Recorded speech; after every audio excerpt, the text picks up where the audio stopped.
Bienvenue tout le monde, bienvenue à ce nouveau webinaire de l'innovation intitulé pour l'occasion Innover par les services, oui, mais comment? Tout un programme.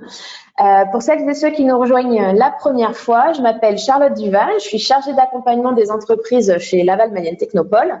Et chez Laval Mayenne Technopole, notre mission, c'est d'accompagner les entreprises et les projets d'innovation des entreprises sur le département de la Mayenne. Et donc, parmi nos missions, parmi nos actions, on a ce programme des matinées et webinaires de l'innovation pour vous permettre de découvrir ou redécouvrir, d'échanger sur des sujets liés à l'innovation. Donc pour les webinaires, on est plutôt sur de la méthode qu'on va vous présenter, des initiatives qu'on va vous présenter. Donc les matinées et webinaires ont lieu tous les deuxièmes mardis du mois. Donc c'est soit un événement en présentiel qu'on a baptisé les matinées d'innovation, ou comme ce matin, un événement en ligne, les webinaires de l'innovation. Donc, ce webinaire que nous avons intitulé « Innover par les services, oui, mais comment ?» Je pense qu'il est important d'abord de s'intéresser sur le quoi.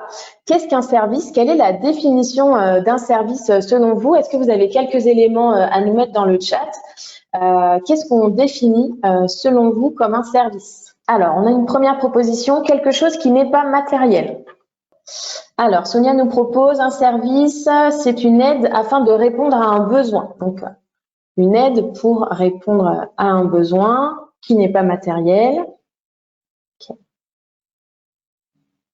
Très bien. Je vous laisse continuer à partager vos définitions du service.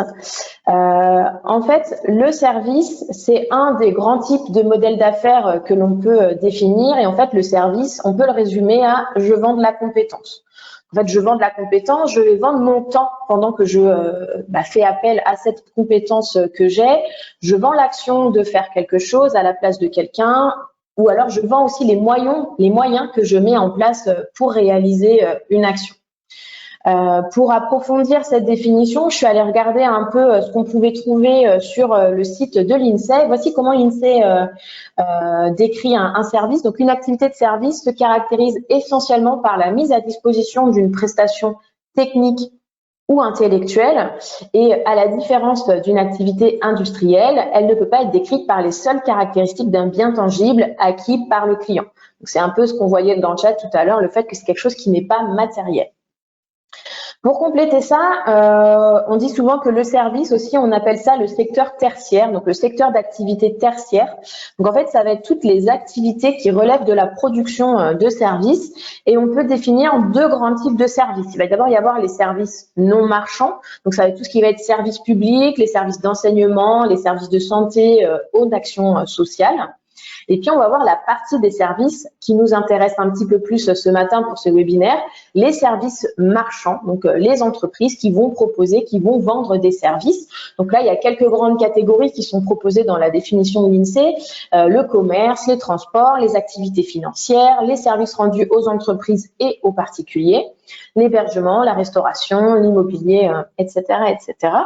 Et donc, pour illustrer ça, je vous ai proposé un petit mur de logo en fait de certaines entreprises plutôt mayennaises, du coup, qui relèvent de ce secteur tertiaire, de ce domaine d'activité des services. Je pense qu'on pourrait en citer beaucoup d'autres, mais voici quelques exemples d'entreprises mayennaises. Alors maintenant qu'on a défini un peu ensemble qu'est-ce qu'on appelle les services, le secteur tertiaire, on pourrait se poser la question pourquoi, finalement, quel est l'objectif que l'on cherche en innovant par les services. Le tout premier avantage, le tout premier objectif que je voulais vous partager ce matin, c'est que innover par les services, donc soit créer un nouveau service ou ajouter un service complémentaire à son produit ou à son service existant, ça va nous permettre de nous différencier de la concurrence. En fait, ça va être proposer le petit truc en plus qui fera pencher la balance de votre côté quand un client va comparer votre offre à celle d'une autre entreprise. Un petit exemple que je voulais partager, c'est l'exemple de Zalando, donc place de marché, mode, accessoires, textiles, etc., à destination du grand public. Et donc, quand ils ont proposé un nouveau service qui était le service d'envoi et retour gratuit des commandes, donc pour pouvoir du coup essayer à la maison et puis renvoyer les choses qui ne vont pas, c'est quelque chose qui a bouleversé les autres acteurs du e-commerce parce que c'est devenu une habitude. Donc, les consommateurs et les consommatrices partait du principe que s'il n'y avait pas à minima l'envoi gratuit de la commande, c'était compliqué. Et donc, il y a eu beaucoup d'autres acteurs du e-commerce qui ont dû s'y mettre aussi pour pouvoir rattraper finalement l'avance que Zalando avait pris sur ce sujet. Ensuite, le deuxième avantage objectif que l'on peut chercher à atteindre en innovant par les services, ça va être de fidéliser votre clientèle en proposant toujours des services supplémentaires. Le petit exemple que je voulais vous partager, c'est le service Amazon Prime, donc Amazon, place de marché où on peut trouver énormément, presque un peu tout ce qui existe. On peut l'acheter sur Amazon. Et donc ils ont toujours un abonnement qui s'appelle Amazon Prime qui permettait dans un premier temps de profiter de la livraison gratuite sur certains types de produits qui étaient identifiés sur leur place de marché. Donc livraison gratuite et livraison le lendemain de la commande. Donc l'abonnement était ainsi. Et en fait, au fil de l'eau, pour pouvoir toujours apporter, se différencier de la concurrence, ils ont ajouté de nouveaux services complémentaires dans ce package Amazon Prime. Et donc, en fait, quand on s'abonne pour la livraison gratuite, on a d'office accès aussi à Prime Video, donc qui est le service de streaming d'Amazon, également Music Prime, donc du coup pour la partie streaming musical, et puis sur la partie gaming également. Et en fait, ça, ce qu'il faut savoir, c'est que les personnes qui étaient abonnés avant l'arrivée de ces services y ont eu accès automatiquement. Et donc, petit à petit, la stratégie d'Amazon, c'était de donner envie aux consommateurs de continuer à être abonnés par l'accès de ces nouveaux services. Ensuite, autre avantage d'innover par les services, ça va être de pouvoir toucher de nouvelles cibles, des cibles que l'on ne touche pas encore. Là, c'est l'exemple de Netflix que je voulais vous présenter. Donc, avant Netflix, c'était un service de location de DVD. Donc, c'était un abonnement. On payait tous les mois et on recevait X DVD par la poste et puis qu'on renvoyait au fil de l'eau. Et donc, ça fonctionnait en Amérique du Nord. Ça fonctionnait très bien à l'époque et donc Netflix a eu envie de toucher d'autres pays, de s'étendre sur d'autres zones géographiques. Et donc là, l'envoi postal n'était plus tout à fait soutenable, viable pour l'entreprise. Et donc, c'est à ce moment-là qu'ils ont développé leur plateforme de streaming vidéo, donc qui permettait de rendre accessible l'ensemble de leur catalogue à leurs clients abonnés. Et donc, pour la petite histoire, au début, les deux activités continuaient à vivre ensemble finalement. Et puis, un jour, la location de DVD a connu le destin qu'on lui connaît. Elle a disparu parce que voilà, le streaming a pris la place. Mais donc, du coup, c'est ce qui a permis à Netflix d'être toujours vivante aujourd'hui. Ensuite, autre objectif que l'on peut chercher à atteindre en innovant par les services, ça va être de s'adapter aux évolutions, aux tendances du marché. Donc, on peut avoir déjà un produit, un service qui est tel qu'il est. Le marché, les habitudes des consommateurs et des consommatrices vont évoluer et pour s'adapter, pour ne pas finalement que les clients décident de ne plus nous acheter, on va pouvoir proposer de nouveaux services ou de services complémentaires. Et là, je voulais vous présenter l'exercice de Nike, donc entreprise qui vend des produits de sportswear, notamment des baskets, des sneakers. Et donc, ils sont passés d'un modèle où ils vendent uniquement de la chaussure, donc c'est du produit, et pour s'adapter aux tendances d'auto-mesure de soi, de mesure de la performance, comment est-ce que je m'améliore, etc. Ils proposent du coup une application mobile, donc Nike Plus, qui permet aux personnes qui ont des chaussures et puis du coup qui vont avoir un appareil connecté, de suivre voilà, le nombre de pas qu'ils font, avec plein de métriques, suivre plein de chiffres comme ça sur leur activité physique.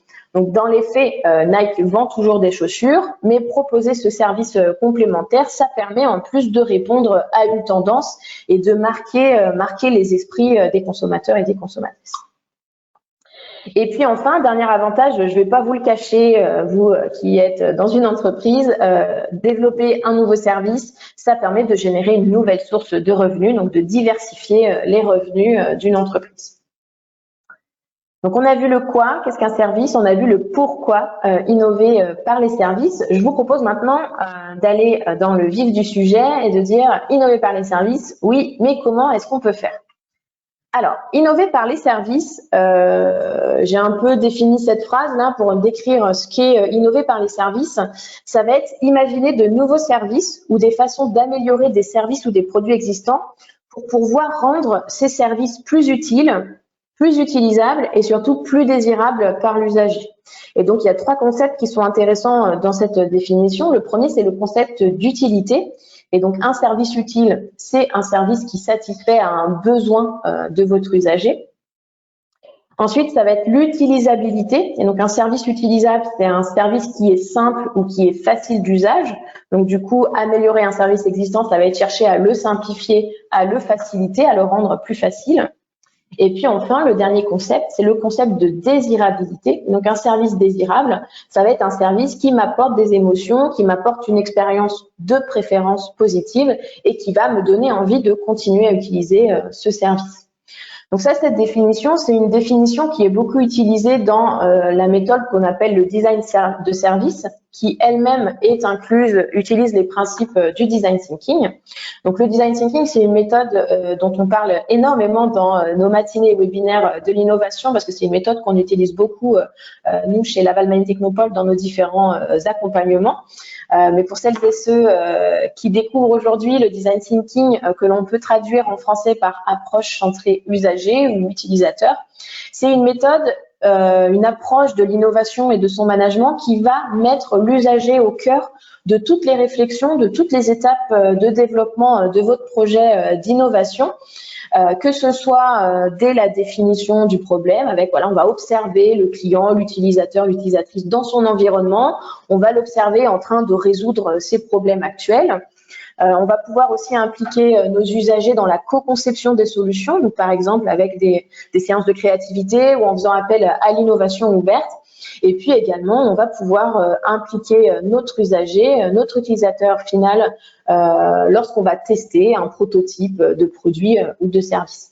Et donc l'objectif, l'avantage principal de cette méthode centrée usager, donc du design thinking, ça va être de pouvoir valider en amont d'une phase de développement l'intérêt de vos futurs utilisateurs et utilisatrices pour votre projet idéal. Donc ça permet finalement de ne pas dépenser de l'argent en développement avant de valider que votre projet, votre produit, votre service est intéressant pour vos clients et surtout le comment en fait le mettre en place. Donc pour schématiser un petit peu, en gros, de manière générale, quand on identifie un problème, voilà, on tombe sur un problème, directement, on va partir sur la recherche de solutions et voilà, des fois on peut trouver la solution nickel, mais voilà, c'est pas toujours sûr, on n'est pas toujours sûr d'arriver à une solution qui nous correspond. Et donc avec le design thinking, donc on va toujours partir de l'identification d'un problème, mais avant de partir sur la recherche de solutions, on va d'abord se poser plein de questions. Pourquoi ce problème est un problème? Pourquoi est-ce qu'on a ce problème? Qui rencontre ce problème? Combien de temps? À quel moment? Quel type d'utilisateur, etc. Donc, on va vraiment chercher à ouvrir pour comprendre le problème en lui-même et on va pouvoir ensuite reformuler ce besoin, reformuler ce problème en 1 ou 2, 3 axes sur lesquels on va se concentrer. Une fois qu'on a reformulé ce problème, on va passer à la recherche de solutions, que ce soit une recherche sur de l'existant, mais aussi chercher à imaginer de nouvelles solutions. Donc là, on appelle ça une phase de divergence où on va aller regarder dans tous les sens des solutions possibles. Et puis enfin, un dernier moment où là, on va aller choisir la solution qui nous semble la plus pertinente, on va éventuellement la prototyper, la tester pour ensuite la mise en place. la mettre en place, pardon. Et donc là, le schéma que je viens de vous présenter, c'est ce qu'on appelle souvent le process en double diamant, en parlant du design thinking, avec ces deux phases d'ouverture. Donc la première phase d'ouverture au moment de la définition du problème, de la recherche sur quel est le problème, au moment également de la recherche de solutions, donc la troisième étape, et puis deux phases de fermeture, où on va reformuler le besoin avant de créativer, et puis au moment où on va prototyper et tester une solution. Donc, innover par les services, finalement, ça peut être appliquer cette méthode du design thinking au service, à l'innovation de services en particulier. Est-ce que d'ores et déjà, il y a des petites questions ou des remarques que vous auriez envie de nous partager? Je vous propose de faire une petite pause question. N'hésitez pas à partager ces questions dans le chat. En attendant les questions, je vous propose de continuer. Donc pour la suite du comment, donc comment est-ce que j'innove une petite question qui vient d'arriver. Comment innover quand on n'a pas forcément identifié de problème? Et ben ça tombe bien parce que ça va me faire la liaison avec justement les différents cas que je voulais partager. Donc pour la suite de ce webinaire, j'ai identifié en fait deux cas où on peut avoir besoin, ou en tout cas deux cas de figure où on va pouvoir innover par les services. Donc le premier, c'est que on va vouloir proposer des services complémentaires à une offre existante sans forcément avoir identifié de problème ou de services en particulier. Donc là, ça va répondre à votre question. Et puis le deuxième cas où j'ai déjà une idée de service et maintenant je veux l'étudier, je veux la tester, et ça va répondre à la deuxième question que je vois qui vient d'apparaître dans le chat. Et ben allons-y du coup sur le comment. Donc le premier cas de figure, c'est j'ai une offre existante et je souhaite y proposer des services complémentaires. Donc pour imaginer cette méthode, je vous propose d'utiliser un exemple, donc une boutique de vêtements, ma boutique que j'ai baptisée chez Charlotte. Cette boutique chez Charlotte, donc c'est un magasin de vêtements. Ma cible générale, ce sont les particuliers. Et donc, il y a quelques petites caractéristiques que j'ai essayé de mettre en place. Je propose une gamme de vêtements fabriqués en France ou de manière dite durable. Et puis, je cherche à me différencier des autres boutiques en proposant la possibilité de participer à la sélection des articles de la prochaine collection. Donc, tous les 3 mois, je fais un réassort. Et donc, en fait, j'envoie un questionnaire à mes clients pour qu'ils puissent voter un peu sur les couleurs, les coupes, les tendances qu'ils souhaitent voir dans ma boutique. Donc là, je viens de vous présenter mon activité actuelle. Donc là, en fait, je viens de faire la première étape de la méthode qui est de décrire l'offre existante. Moi, je vous l'ai écrit avec quelques phrases, mais si vous le souhaitez, vous pouvez utiliser une sorte de fiche produit pour décrire cette activité. Donc à l'écran, vous avez un exemple de à quoi pourrait ressembler cette fiche produit, mais elle pourrait avoir énormément de formes différentes.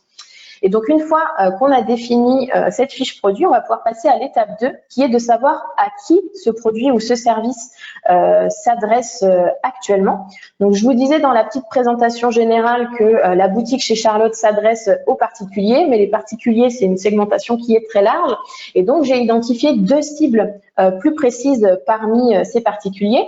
Donc, la première cible, ça va être les acheteurs et acheteuses engagés, donc qui vont venir parce que je prends de la mode made in France et produite de manière durable. Et puis, je vais avoir aussi, donc en fait, ces acheteurs et acheteuses engagés, eux, ils vont venir par conviction. Mais je vais avoir aussi, du coup, toute la cible clientèle des citadins et des citadines qui vont vivre en centre-ville de Laval, qui, eux, vont venir par commodité parce que je suis pas loin de chez eux. Donc, voilà déjà une segmentation un petit peu plus précise de à qui je m'adresse. Mais je vous propose d'aller encore plus dans le détail. Et donc là, pour l'exemple, je vais me concentrer sur la cible clientèle des citadins et des citadines. Et donc, je vous présente Cécile. Cécile, elle a 40 ans. Elle est avocate associée dans un cabinet lavallois. Elle est mariée, elle a 2 enfants. Et donc, Cécile, elle est passionnée par son métier d'avocate, de manière côté professionnel. Et puis, côté perso, elle apprécie beaucoup les week-ends à la Baule avec son mari et les enfants. Et puis, les soirées qu'elle va passer avec ses copines, avec qui elle va partager énormément sur les réseaux sociaux tout au long de la semaine. Dans la vie, Cécile, elle aspire à une vie confortable et saine. Et c'est des fois en contradiction avec ses envies ou avec ses convictions. Et puis, ses frustrations ou ses contraintes, c'est qu'elle va manquer de temps pour tout et elle ne peut pas faire les magasins autant qu'elle le voudrait, autant qu'elle en aurait envie. Ensuite, je vous présente Simon. Simon, il a 32 ans, il est peintre en bâtiment, il est dirigeant de sa propre entreprise, il est en couple et il n'a pas d'enfant. Donc Simon également, il aime aussi son métier et c'est quelqu'un qui a besoin d'action, donc il va toujours chercher à être dans l'action. Il est très sensible à l'activité locale et il aspire à contribuer à son échelle à la vie de son territoire, que ce soit en tant que dirigeant d'entreprise, mais aussi en tant que consommateur. Et puis ses contraintes, c'est que son emploi du temps l'empêche souvent de fréquenter les commerces locaux autant qu'il le voudrait et lui, il se refuse à acheter en ligne par conviction. Donc là, les deux clients-clientes que je viens de vous présenter, on aurait presque l'impression de pouvoir les croiser dans la rue, mais en fait, ce ne sont pas des vraies personnes, ce sont ce qu'on appelle des personas. Donc les personas, ce sont des personnages archétypes et composites qui vont être dessinés pour modéliser les comportements d'achat d'une partie de votre cible clientèle. Donc l'objectif, ça va être de représenter un groupe d'utilisateurs et d'utilisatrices qui vont avoir des caractéristiques et des objectifs communs. Ce qu'il faut savoir aussi, que le persona, c'est une donnée qualitative, donc c'est pas une donnée statistique. Donc c'est pas vous prenez l'ensemble de votre base clientèle, par exemple sur votre CRM, et puis vous dites à 52% ce sont des hommes, à 34% ce sont des CSP+, etc. C'est pas une donnée statistique qui va créer votre persona, c'est bien une donnée qualitative. Donc là, on va plutôt aller chercher les différents types de comportements qui existent dans votre cible clientèle. Et autour de ce comportement, on va dessiner ce personnage fictif qui va avoir ce comportement. Donc en général, il faut dessiner 3 à 4 personas par cible de clientèle. Donc par exemple, moi dans mon exemple, j'ai 2 grandes cibles clientèle. Donc il faudrait, dans l'idéal, que je dessine 3 ou 4 personas pour mes citadins et mes citadines, mais il faudrait aussi que je dessine 3 ou 4 personas pour les acheteurs et acheteuses engagés qui viennent par conviction. Donc ça, c'est l'étape numéro 2, de savoir à qui s'adresse votre offre. Donc lister vos cibles de clientèle, puis grâce à l'outil du persona, compléter 3-4 personas par cible de clientèle pour identifier les différents comportements d'achat qui sont présents dans vos cibles. Une fois qu'on a fait ça, on va pouvoir passer à l'étape suivante et donc on va dessiner ce qu'on appelle l'expérience actuelle de vos clients. Donc en fait, ça va être les différentes étapes d'utilisation par lesquelles vos clients, ou là pour le coup vos personas, vont devoir passer et aussi les différents points de contact avec votre offre qu'ils vont avoir. Donc ça peut sembler un peu nébuleux pour l'instant. Je vous propose directement de passer à un exemple. Donc là, j'ai repris le persona de Simon, donc là mon chef d'entreprise qui veut acheter local. Donc Simon, il va d'abord y avoir une ou plusieurs étapes où il va identifier son besoin. Et donc Simon, il va dire « j'ai besoin d'une nouvelle veste ». Ensuite, il va y avoir là où les étapes de prise de contact avec les solutions. Donc là, Simon, comme il veut pas acheter en ligne, lui, il se rend en centre-ville. Donc voilà, je me rends en centre-ville. Et donc là, le premier point de contact possible qu'il va avoir avec mon offre, mais aussi celle de la concurrence, ça va être les vitrines des différentes boutiques. Ensuite, il va y avoir là où les étapes du choix de la solution. Donc, Simon je repère une veste en vitrine, j'entre dans la boutique et j'essaye la veste. Donc là, il y a également le point de contact des vitrines, mais il y a aussi la boutique en elle-même, l'intérieur de la boutique, et puis le personnel du magasin comme point de contact humain. Ensuite, il va y avoir les étapes d'achat. Donc là où les étapes d'achat, donc là, il y en a qu'une. Donc c'est voilà, je paye la veste. Donc je vais en caisse et je paye la veste. Donc là, c'est de nouveau le personnel du magasin qui est mon point de contact. Enfin, le point de contact de Simon. Il va y avoir là où les étapes d'usage. Donc là, c'est une veste. Donc la seule étape, c'est je porte ma veste. Le point de contact, c'est la veste. Mais on pourrait imaginer avec un produit ou un service plus complexe qu'il y ait différentes étapes d'usage que l'on pourrait détailler. Et puis enfin, il ne faut pas oublier ça, il y a aussi cette étape de la fin d'utilisation, le moment où on ne veut plus utiliser ce produit ou ce service. Et donc là, pour la veste, Simon, son étape, ça va être « je donne ma veste à une association caritative ». Donc voilà pour ce qu'on appelle le parcours de l'expérience de Simon, donc quand il va venir à la boutique chez Charlotte. Et donc en fait, ce que l'on vient d'utiliser, c'est l'outil du parcours de l'expérience. Donc dans l'idéal, il faudrait en faire un par persona. Alors, vous allez commencer à me dire, ça commence à faire beaucoup. Déjà, on a dessiné 6-8 personas là pour ma boutique. Donc, il va falloir dessiner 6-8 parcours de l'expérience.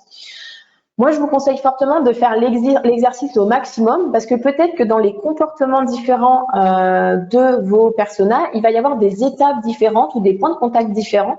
Donc, l'idée, c'est d'ouvrir au maximum pour ouvrir, pour que vous puissiez vous rendre compte au maximum des différentes façons que peuvent faire vos clients et des points de contact qu'ils peuvent avoir pour être sûr de ne rien oublier. Donc, on a fait ce parcours de l'expérience. On va pouvoir ensuite s'intéresser justement au fameux problème, comment identifier le besoin, le problème. Et donc, pour ça, ça va être la 4e étape qui va être l'étape d'identifier les émotions négatives ressenties par votre persona ou les irritants que votre persona va pouvoir rencontrer au fil de son parcours. Donc, on reprend l'outil du parcours de l'expérience et là, on va pouvoir ajouter en dessous, en tout cas n'importe où vous voulez, mais au niveau de chaque étape, on va dire quelles peuvent être les émotions négatives ou les irritants que peut rencontrer mon persona. Donc là, pour Simon, j'ai fait l'exercice. Donc il y en a quelques-uns. Là, par exemple, quand il se rend en centre-ville, imaginons qu'il y est allé en voiture, il va se rendre compte que les parkings sont pleins, c'est un peu galère à trouver une place.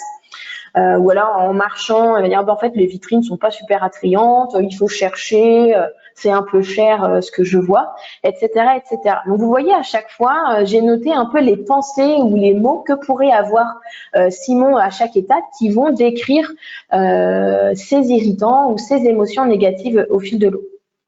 Donc là, je vous ai mis que les émotions négatives. On peut aussi faire le travail en ajoutant les émotions positives parce que c'est intéressant de voir où ça se passe bien. Mais comme là, je suis dans une recherche d'amélioration, de fluidification de l'expérience, je n'ai noté que les irritants.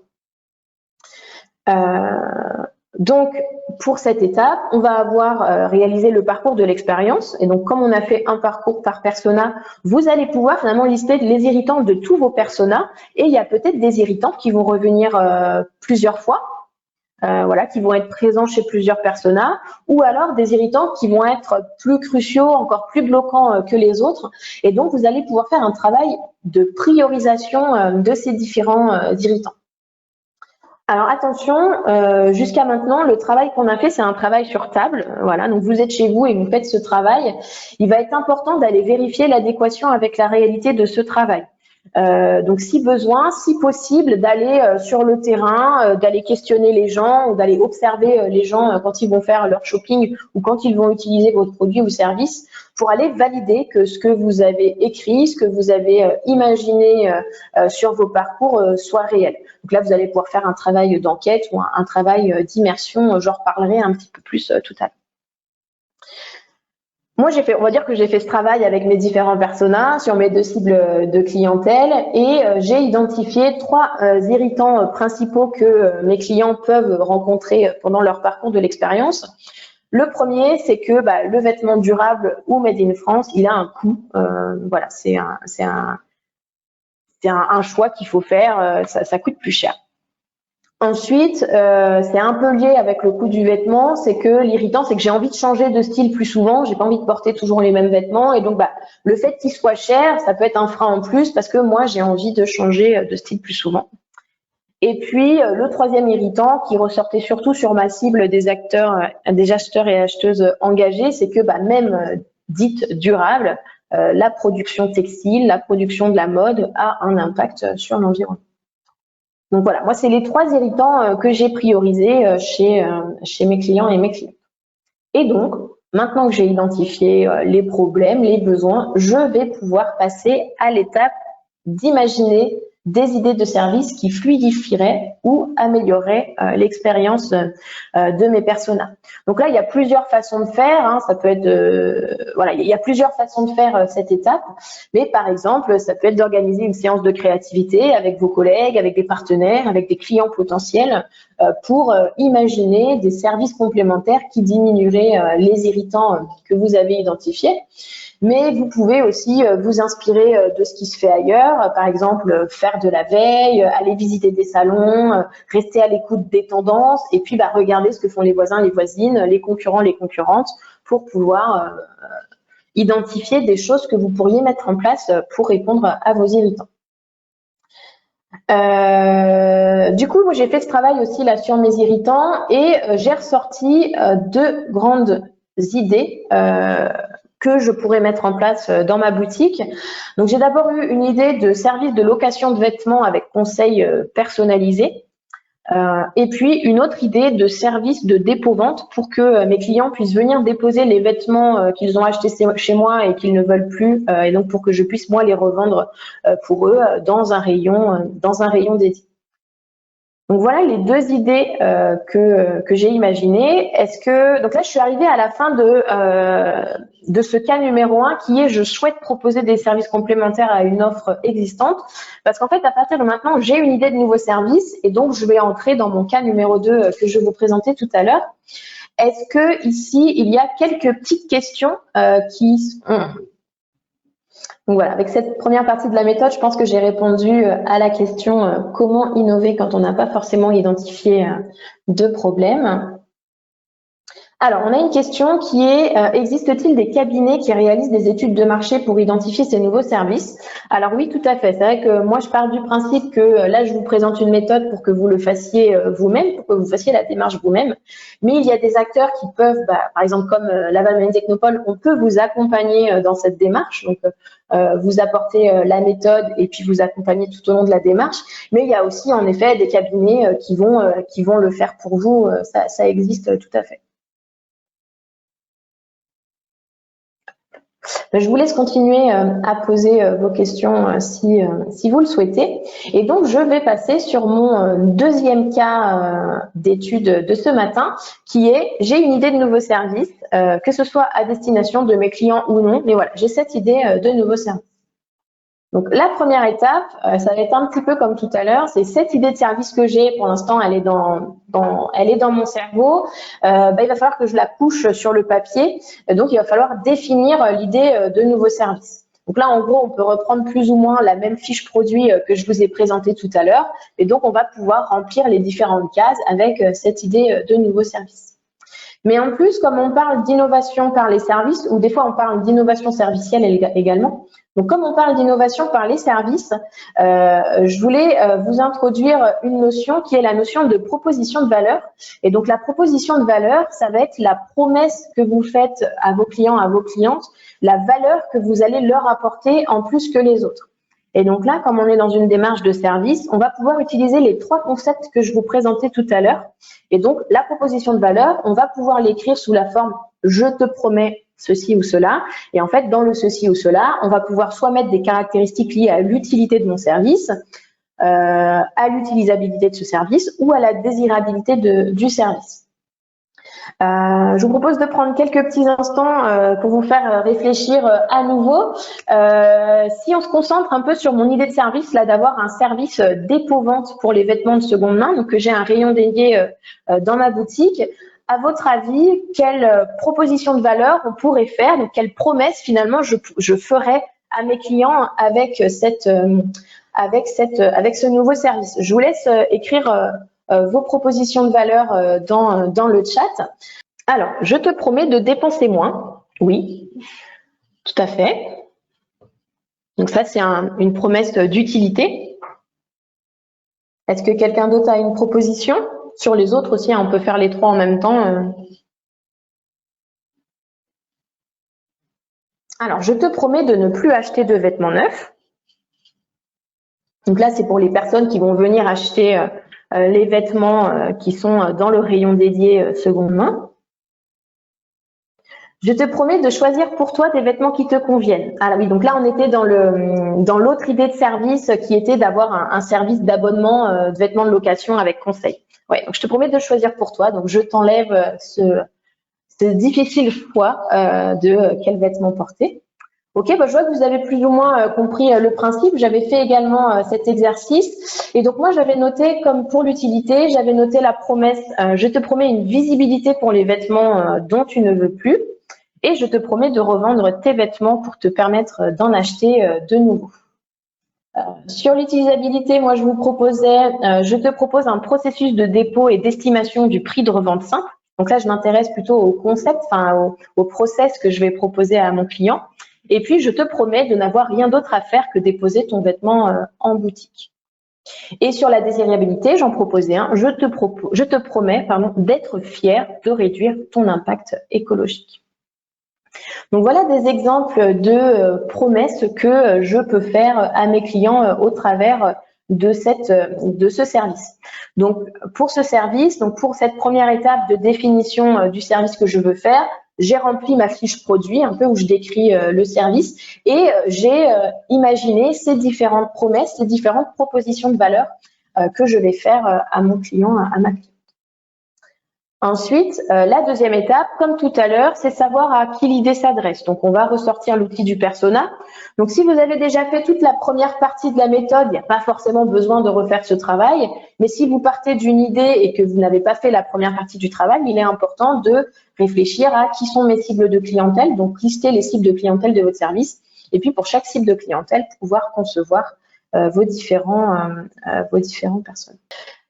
Donc, à présent, on sait à qui s'adresse notre offre, notre nouvelle offre, notre idée de produit. Et donc, on va pouvoir passer à l'étape suivante qui va de nouveau utiliser l'outil, le parcours de l'expérience. Mais là où tout à l'heure, on dessinait une expérience actuelle, donc ce qui se passait pour de vrai dans la réalité, ici, on va définir les actions qui seraient nécessaires à l'usager pour obtenir une solution à son problème en utilisant notre idée de service. Donc là, on commence petit à petit à prototyper la façon dont pourrait fonctionner ce service.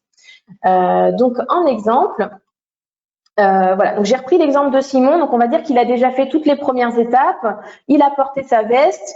Il s'est lassé de la veste qu'il portait. Et donc j'ai défini les différentes étapes qu'il aurait à suivre pour utiliser ce nouveau service.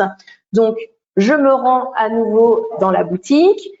Je dépose ma veste, je participe à l'état des lieux de la veste, je reçois une estimation du prix et là, il se trouve que Simon accepte cette estimation du prix. Donc là, en fait, les points de contact de ces premières étapes, c'est dans la boutique avec le personnel de la boutique. Ensuite, il peut se passer un laps de temps plus ou moins long que Simon, lui, ne voit pas. Donc là, je ne l'écris pas parce que c'est l'expérience de Simon que j'écris. Et donc ensuite, il se trouve que Simon est informé que sa veste a été vendue. Donc, il a reçu un mail et un SMS pour l'informer. Il retourne en boutique. Il en profite pour sélectionner un ou deux articles qui lui plaisent. Et puis enfin, il va régler son achat avec la réduction liée à la vente de sa veste. Donc, vous voyez, j'ai fait le même travail que tout à l'heure, mais j'ai imaginé une façon de faire. Donc là, c'est pareil. Si vous aviez plusieurs personas, il faudrait faire le travail plusieurs fois, parce qu'on peut imaginer avoir des profils plus ou moins digitaux, des profils qui vont avoir des besoins différents aux différentes étapes d'usage du service. Donc, on peut faire ce travail plusieurs fois. Donc, une fois qu'on a cette première version, on va pouvoir passer à l'étape suivante qui va être de tester l'idée de service, parce que pour l'instant, ce n'est qu'une idée, vous n'avez pas forcément validé sur le terrain qu'elle était pertinente ou qu'elle était attendue. Et donc là, vous allez pouvoir utiliser différents types d'outils pour tester ce service. Donc, il y a ce qu'on appelle d'abord l'enquête orientée produit. Donc là, vous allez aller réaliser des entretiens qualitatifs ou un questionnaire quanti pour aller valider que votre produit est attendu. Vous allez également aussi, pourquoi pas, utiliser le prototypage rapide pour pouvoir tester très rapidement à quoi pourrait ressembler ce service et quelle serait l'expérience de vos usagers. Il y a également toute la boîte à outils d'une Lean Startup qui promeut aussi l'expérimentation avec des boucles d'itération pour petit à petit développer, en tout cas, affiner le concept de service. Et puis un peu dans toutes ces démarches, il y a aussi toute la partie test utilisateur-utilisatrice où on va faire tester soit un flyer qu'on a fait ou alors une première version de ce service, de ce process. On va le faire tester avec des vrais gens pour avoir leur retour. Donc là, je ne vais pas forcément détailler le comment de chacune de ces méthodes, mais je vais pouvoir vous envoyer les différents articles ou webinaires que l'on a déjà traités sur ce sujet que vous pourrez retrouver. Donc, une fois que vous avez testé l'idée de service, vous allez pouvoir être dans deux cas de figure. C'est soit tout est OK, votre idée de service a été validée, les utilisateurs et utilisatrices sont allés dans votre sens et vous êtes convaincus que c'est le bon service, et bien vous allez pouvoir aller à l'étape suivante. mais il est possible que finalement ce soit pas OK ce que vous avez proposé. Et donc là, soit vous vous êtes trompé sur le service en lui-même ou sur à qui il s'adresse, donc là il va falloir revenir à l'étape 1, ou alors vous vous êtes trompé sur le parcours à proposer. Et donc voilà, vos tests vous ont montré que l'expérience que vous proposiez n'était pas la meilleure. Et donc là, vous allez pouvoir revenir à l'étape 3, qui était l'étape de définition du parcours de l'expérience. Partons du principe que tout est OK pour vous, vous avez fait les tests, vous avez validé que à la fois le concept de service et l'expérience que vous imaginez convient à votre type de clientèle. Donc, vous avez validé que ça convenait à votre type de clientèle. Vous allez pouvoir passer à l'étape suivante, qui va être de définir l'organisation nécessaire à la fourniture de ce service. Donc là, vous allez pouvoir repartir finalement du parcours là que vous avez dessiné, que vous avez validé sur le terrain. Alors, on peut imaginer que vous l'avez peut-être déjà modifié 1 ou 2 fois avec les différents retours que vous avez eus. Mais donc, vous avez bien là sur le schéma le parcours proposé et les points de contact entre votre utilisateur et votre service. Vous allez pouvoir ajouter une nouvelle notion sur ce parcours qui va être tout ce qu'on va appeler les actions front office. Donc, c'est les actions que votre équipe, donc l'équipe du prestataire de service, va avoir à réaliser qui sont en interaction directe avec le client. Donc là, moi, à l'étape où Simon va venir déposer sa veste à la boutique, je vais devoir l'accueillir. Ensuite, je vais devoir avec lui inspecter le vêtement et puis je vais devoir estimer le prix pour lui proposer ce prix de revente. Quand je vais avoir vendu la veste, je vais devoir envoyer une notification à Simon pour le prévenir. Puis quand il va revenir, de nouveau, il va falloir que je l'accueille. Comme je suis commerçante, je vais l'inviter à regarder les autres articles au cas où quelque chose l'intéresse. Je vais éventuellement le conseiller sur ses choix de nouveaux articles. Et puis enfin, je vais l'encaisser. Donc soit je lui fais payer le reste à charge, ou alors je lui fais un avoir, je lui rends de l'argent de la vente de sa veste. Donc ça, c'est les actions front office que je fais en interaction directe avec mon client. Ensuite, il y a un deuxième type d'action à prendre en compte, c'est ce qu'on appelle les actions back-office. Donc, c'est celles que l'équipe du prestataire de service va avoir à réaliser, mais qui ne sont pas en interaction directe avec le client. Et donc là, la majorité de ces actions, elles ont lieu dans l'étape 3 petits points que j'avais laissés dans le parcours de Simon. C'est entre le moment où il a déposé sa veste chez moi, qu'il a accepté le prix, et le moment où je vais l'avoir vendue. Donc moi, je vais avoir différentes actions à faire. Il va falloir que je l'étiquette, que je mette à jour mon stock. Et puis, le jour où quelqu'un est intéressé à la veste, il va falloir que je la vende. Et ensuite, il y a aussi à la dernière étape, une fois que Simon est revenu, qu'il a pris la veste, il va falloir que je mette à jour mon stock également avec ce qu'il a acheté, ce qu'il a repris. Donc ça, c'est les actions que je fais finalement en back-office que Simon ne voit pas forcément. Et donc, il y a une dernière ligne pour imaginer votre service en fonctionnement. Là, l'idée de ces étapes, c'est vraiment d'imaginer demain, mon service, il est en fonctionnement. Qu'est-ce que j'ai à faire? Comment ça se passe? Mais il y a aussi l'étape de quoi j'ai besoin pour faire ces étapes, pour mettre en place ce service. Et donc là, ça va être tous les éléments de support dont je vais avoir besoin. Donc, par exemple, tout ce qui va être outils de communication pour promouvoir auprès de mes clients que je leur propose ce rayon dépôt-vente pour les articles de seconde main. Je vais avoir besoin du comptoir. Alors, soit le comptoir que j'ai déjà, ou en fait, je vais me rendre compte que je vais avoir besoin d'un comptoir dédié. J'imagine mettre en place une fiche procédure qui va me dire c'est qu'est-ce que je dois regarder sur le vêtement au moment de l'état des lieux, comment est-ce que j'estime le prix de cette veste. Pour toute la partie étiquetage, stock, vente, je vais avoir besoin de mon logiciel de caisse, mais je vais aussi avoir besoin de ce rayon dédié dans mon magasin. Au moment de la notification de Simon, je vais avoir besoin d'un message type, histoire de ne pas avoir tout réécrire à chaque fois, donc un message type que je vais pouvoir personnaliser. Et puis, au moment où Simon rachète, en tout cas repasse en caisse tout à la fin, je vais de nouveau avoir besoin de mon logiciel de caisse. Donc là, en fait, ce que vous venez de faire, ce travail que vous venez de faire, en fait, vous venez de modéliser votre service en fonctionnement. Donc, on a défini les actions front office, les actions back office, les points de contact, donc ça on l'avait fait à l'étape d'avant, et puis les différents éléments de support dont vous allez avoir besoin pour mettre en place ce service. Et donc là, l'étape suivante, une fois que vous avez tout ça, vous avez validé, finalement, ce n'est plus qu'une partie plan d'action, planification et mise en place de votre service.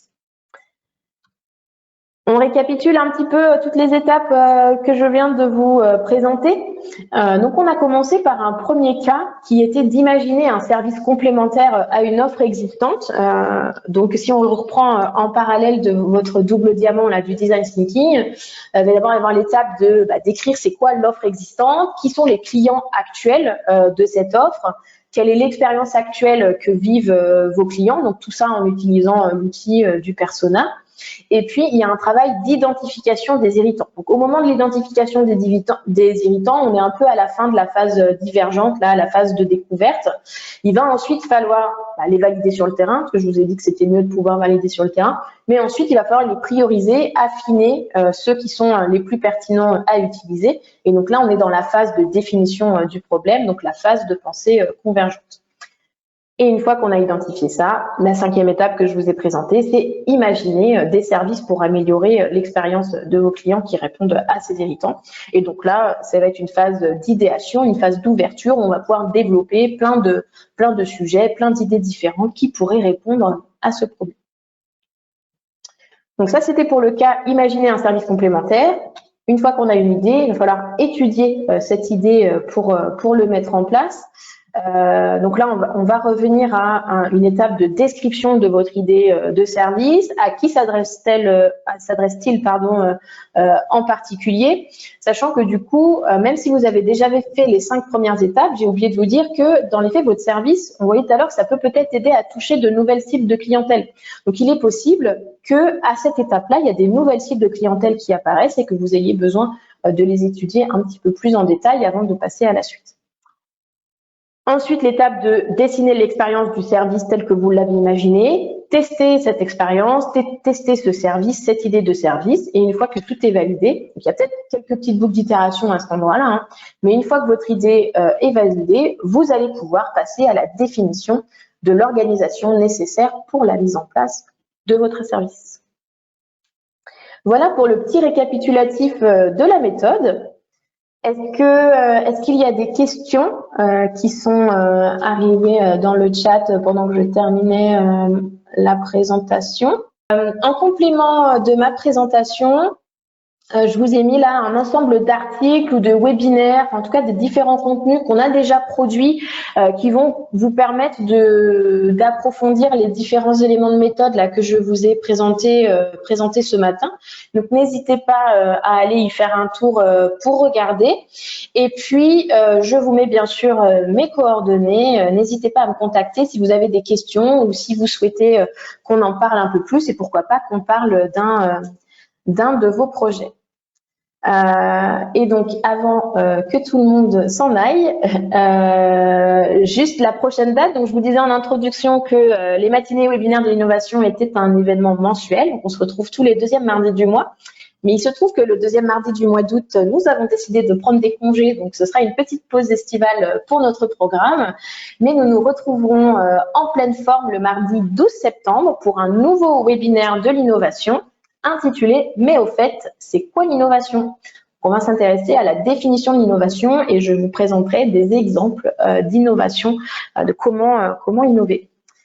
Voilà pour ça, le webinaire touche à sa fin. Donc, si vous avez des questions ou vous souhaitez faire des échanges, n'hésitez pas, on est encore là quelques instants. Sinon, je vous souhaite une très bonne journée, un très bel été et je vous retrouve avec plaisir le 12 septembre.